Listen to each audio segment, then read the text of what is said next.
Please join in a very warm welcome for our distinguished guest, Peter Wexler.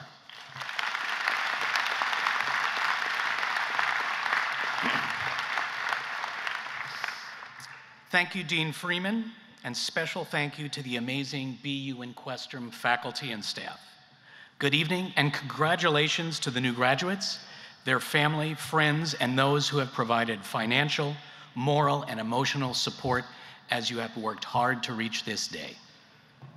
I've had the privilege of serving for several years on the Questrom Dean's Advisory Board.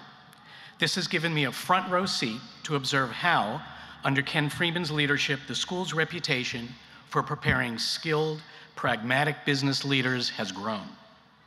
I want to personally extend my thanks to the Dean for his service to the university and to President Brown for his continued leadership. Over the years, I've had a chance to meet and speak with many of you. To say that I'm impressed with the quality, passion, and achievements of Questrom grads would be an understatement. I'm proud to count myself among the school's alumni. So while I was flattered to be offered the opportunity to speak to you tonight, it wasn't initially clear what insight I might have to share.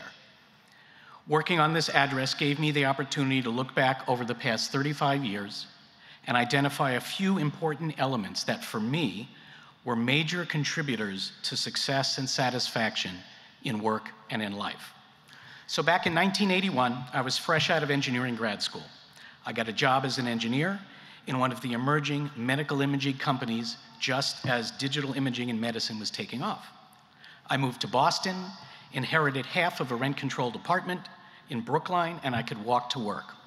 Life was great. After a year and a half, regulatory changes in the healthcare industry decimated the medical instrumentation business for a time, and the company that I was working for decided to pull its US operations back to the home country. So given my strong desire to continue eating and to pay for my parking spot in Brookline, I ended up taking a job in a small 100-person company. At the time, it was developing industrial control products based around the recently introduced IBM PC. The company was also working in another new area, computer networking. After about a year, the small company was acquired by a large 440,000-person industrial giant, Siemens, which was based in Europe. There I had the opportunity to interact with other teams in the company and travel throughout the US and Europe. It was an eye-opening experience and exposed me to a new and very complex business. Curious about how all the moving parts related to each other, I enrolled in the BU Evening MBA program. In the short term, benefits from my work at BU emerged. I was able to hone my parallel parking skills on Boston streets while driving from 128 at rush hour into the city in the winter. Even better, I met someone who was to become my future wife there. I was enrolled in an organizational behavior class where we had to form project groups. Somehow, I ended up as the only male on an all-female group. Our team received an A, and I ended up marrying one of my team members. I tell my wife it's my BU dividend. So, being from Silicon Valley, of course, I need to talk a bit about technology. The good news is, I'm sure all of you are well connected and conversant in the digital arts.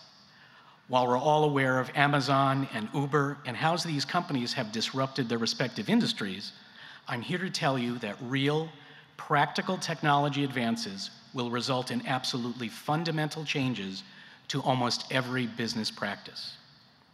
Andy Grove, the former head of Intel, a company that is one of the longest-lived, most successful semiconductor companies, wrote, "Business success contains the seeds of its own destruction." He explained, "Success breeds complacency, complacency brings failure, only the paranoid survive." I've had hands-on experience during 3 major technology transitions: the rise and proliferation of digital imaging, the emergence of the internet as a utility, not just a university and military curiosity, and most recently, the practical application of machine learning and artificial intelligence. The best example of complacency breeding failure that I experienced in my career was within the mobile phone industry. It used to be a closed system. All of the big cell phone vendors, Ericsson, Nokia, Motorola, had their own proprietary software environments. In those days, Google, struggling with how to get their software, what would become apps, on cell phones, brought in Andy Rubin, ultimately the creator of Android, to help create a new mobile operating system which would be provided free to all comers. Once there was a common mobile software platform, he postulated applications could be written once and then run on all handsets. Across town, a guy named Steve Jobs was struggling with the threat emerging mobile devices were posing to his standalone iPod music players. And at the same time, a former colleague of mine with a PhD in the black art of cellular radio technology was sharing with me his excitement about advances in computer chip technology that he believed were about to enable a new category of more powerful handheld devices, and technology that could drastically lower the cost of providing massive cellular capacity. Fast forward to today, because of their complacency, Ericsson, Nokia, and Motorola, the dominant players in the early day of the cell phone, are slightly more than Wikipedia entries detailing their historic role. The market is now dominated by Apple, Samsung, Huawei, and others. And a company we started with my dark art radio friend 10 years ago is the leading supplier of indoor small cell technology. That is massive disruption. In 2013, Peter Syndergaard from the Gartner Group wrote that no matter what business you end up in, healthcare, IT, finance, or nonprofit, every company is a technology company. It's even more true today. Technology is intimately tied to how we communicate with our customers and suppliers. It's crucial to how we understand what's going on with the business on a daily basis, and it's frequently a source of strategic advantage in a highly competitive environment. The increasing rate of technology evolution has now become a reality for you. You will need to understand how technology affects your business, your industry, and how it impacts your customers and your role in an organization. So as you return to the business world and make choices about where to invest your time, think carefully about which options afford you to be on the right side of the technology shift. As a leader, you'll need to build an organization that has the flexibility to alter course as technology and markets rapidly evolve, which leads me to execution. Given the increasing rate of technological evolution, there are lots of people around with great ideas and visions of the future. I see loads of them every week. Over time, I've come to realize that a common thread amongst the most successful enterprises is execution. The ability to deliver a product or service faster, better, cheaper, or in a more desirable and consistent fashion. And the most successful leaders and entrepreneurs are not necessarily the smartest people from the highest ranked universities, but the ones who build cohesive, powerful teams and get things done. This fact hasn't changed since Thomas Edison commented on it almost a century ago. In whatever role you find yourself, in whatever field of endeavor, be the person that constantly delivers. Step up when opportunity presents itself and always focus on execution. Now, as important as execution is, especially in a time of rapid technological evolution, the reality is that it all comes down to people. Lots of people have great ideas, many fewer have the ability to deliver in a consistent fashion. When I first moved to Silicon Valley in '95, following a merger with a West Coast company, I inherited a number of disjoint product teams. The diversity of the workforce was much greater than I had experienced in Boston. One of my first actions was to repeat a social event we did successfully in Boston. We ordered barbecue for the whole team. Once the food arrived, somebody pointed out to me that over a third of the people were vegetarians. So much for my first event-building, cohesive team and creating a common culture. What I ultimately came to realize was that the diversity of backgrounds, gender, ethnic, and cultural, really enriched the problem-solving capabilities of the teams and enhanced our ability to quickly adapt to changing markets and conditions. An additional benefit, our workforce began to mirror our customer base, the majority of which was located outside the US. My challenge as a leader was to realize that the individual expression of passion, disappointment, and frustration can be culturally dependent, so it required me to develop a more nuanced sense of team and personal dynamics. I also realized early on I wasn't the smartest techie in the room, so I always sought out people to learn from. The key is to know your strengths, surround yourself with smart, passionate people, and where possible, those with complementary skills. When looking for a new opportunity, gravitate to those types of organizations. Find a place where you can add value, be humble, and keep your ego in check. In 2004, I was asked to help sort out an early-stage company that an investor friend of mine was involved with.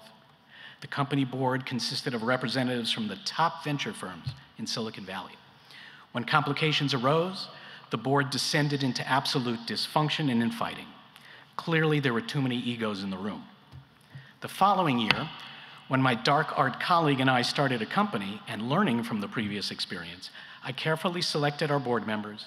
All had solid investor credentials, but I sought out firms with people who all had operational experience in their past lives and who I knew would solicit and be tolerant of differing opinions.